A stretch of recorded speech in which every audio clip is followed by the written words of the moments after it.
वो शिवपुत्र?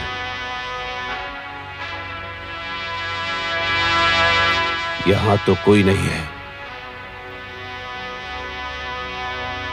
चलो उस और चलते हैं। हाँ।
गणाध्यक्ष नंदी महाराज,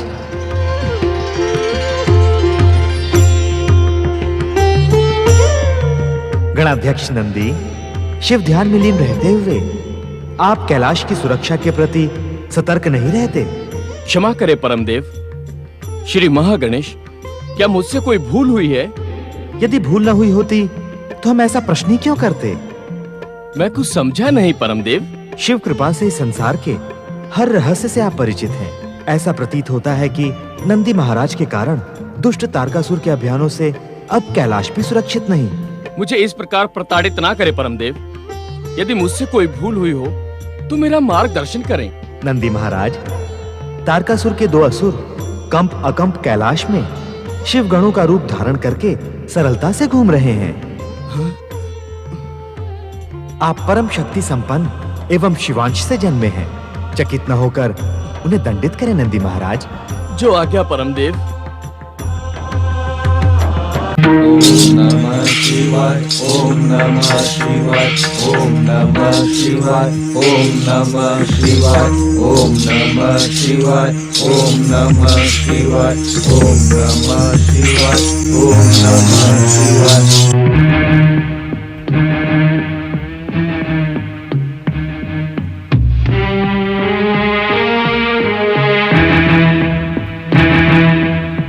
अकंपासुर, उस नारद मुनि ने हमारे स्वामी को भ्रमित कर दिया है। अगर वो शिवपुत्र होता तो कैलाश पर दिखाई पड़ता। तुम सत्य कह रहे हो कंपासुर। हर एक को भ्रमित करना इन देवताओं का स्वभाव है। ये छलिया देवता हैं, अपने छल बल से विजय प्राप्त करते हैं। किंतु हमारे स्वामी स्वर्गाधिपति तारकासुर के सम्मुख ये छल बल नीति राजनीति कुरीति सब व्यर्थ हो जाएगी।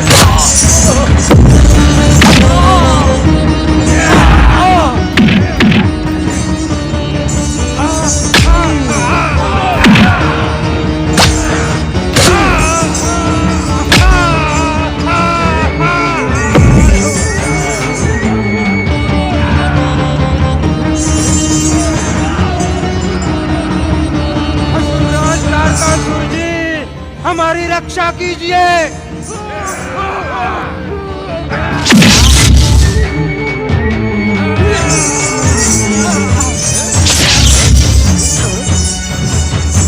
हर हर महादेव, हर हर महादेव, हर हर महादेव, हर हर महादेव, हर हर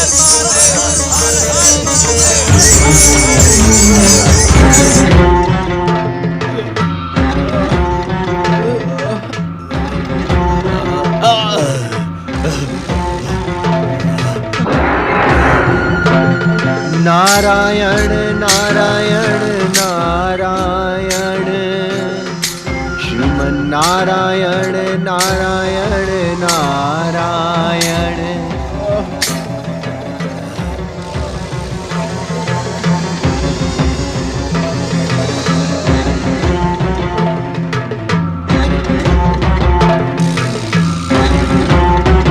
स्वर्गाधिपति तारकासुर की कृपा से हम जीवित बच गए अकम, अन्यथा ये शिवगण हमारे प्राण ही ले लेते। उसके प्रहारों ने हमें भयानक रूप से आहत किया है। उस दुष्ट नंदी के प्रहार अधिक भयानक थे। उसके प्रहारों की पीड़ा हमें युगों तक सहनी पड़ेगी। दैत्यों का कोई भी वैद्य हमारी इस पीड़ा से हमें मुक्ति नहीं दिला सकता। नारायण नारायण, तुम दोनों इतने अधिक आहत एवं उद्विग्न होकर कहां से चले आ रहे हो असुरों? अकम, यह वही नारद है जिसने हमारे स्वर्गाधिपति तारकासुर को भ्रमित किया था। हाँ, इसने ही शिवपुत्र के जन्म का असत्य समाचार दिया था। इसी दुष्ट के कारण शिवगणों ने हमारी ये दुर्दशा की है। नारायण नारायण, अच्छा अच्छा अच्छा अच्छा, तो आपकी ये दुर्दशा शिव गणों ने की है। आप उन्हीं के द्वारा आहत एवं उद्विग्न होकर यहाँ आ रहे हैं। अब जब जब वायु देवता पूर्व की ओर से बहेंगे तब तब आपके घाव आपको शिव गणों का स्मरण करवाते रहेंगे। नारायण नारायण नारायण, क्या हो? समाप्त कर दो इसे।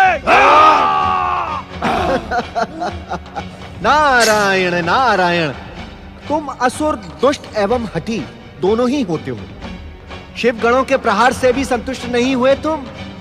अरे तुम थककर पृथ्वी लोक पर गिर ही क्यों ना जाओ, तब भी तुम नारद को पकड़ नहीं पाओगे। क्यों अपनी शक्ति व्यर्थ में नष्ट कर रहे हो मूर्खो? तुमने हमारे स्वामी से सत्य क्यों कहा कि शिवपुत्र जन्म ले चुका है? नारायण नारायण, शिवपुत्र हमें कैलाश में नहीं मिला और तुम्हारी दुष्टता के कारण हमें शिव गणों से पिटना पड़ा। नारायण नारायण, तुम दुष्ट और हठी होने के साथ साथ मूर्ख भी हो। ये तुमसे किसने कहा कि शिवपुत्र कैलाश में है? हमारे स्वामी स्वर्गाधिपति तारकासुर ने हमें कैलाश में जाकर शिवपुत्र को समाप्त करने की आज्ञा दी थी। तुमने ही तो समय से कहा था कि शिवपुत्र जन्म ले चुका है। नारायण नारायण, तुम तो मात्र मूर्ख हो, किंतु तुम्हारा स्वामी महामूर्ख और महामूढ़ बुद्धि है। मैंने उससे ये कब कहा था कि शिवपुत्र कैलाश में है? तो फिर वो कहाँ है? तुम उसे ढूंढ ढूंढ कर मर भी जाओगे तब भी उस तक नहीं पहुंच पाओगे। बताओ शिवपुत्र कहाँ है? यदि तुमने सत्य नहीं बताया तो हम तुम्हें समाप्त कर देंगे। नारायण नारायण, अकम, क्यों ना हम इसे बांधकर अपने स्वर्गाधिपति तारकासुर के सम्मुख ले जाएं? कम, शिव गणों के प्रहार से हम जितने आहत हुए हैं उससे भी अधिक आहत हम इस नारद को करेंगे। ये देखो कैसे थर-थर कांप रहा है। हमारे प्रहार से पूर्वी वायु की आवश्यकता नहीं पड़ेगी। आवश्यकता तो तब पड़ेगी जब ये हमारे प्रहारों से बच पाएगा। स्वामी के समीप ले जाने का विचार त्याग कर हम इसे यहीं समाप्त कर देंगे। नारायण नारायण, हे श्री महागणेश, इन मूर्ख असुरों का मार्गदर्शन करें। श्री महागणेश, इनका मार्गदर्शन करें। श्री महागणेश, मार्गदर्शन करें इन असुरों का। हे श्री महागणेश, इन असुरों को ज्ञान दें प्रभु, ज्ञान दें।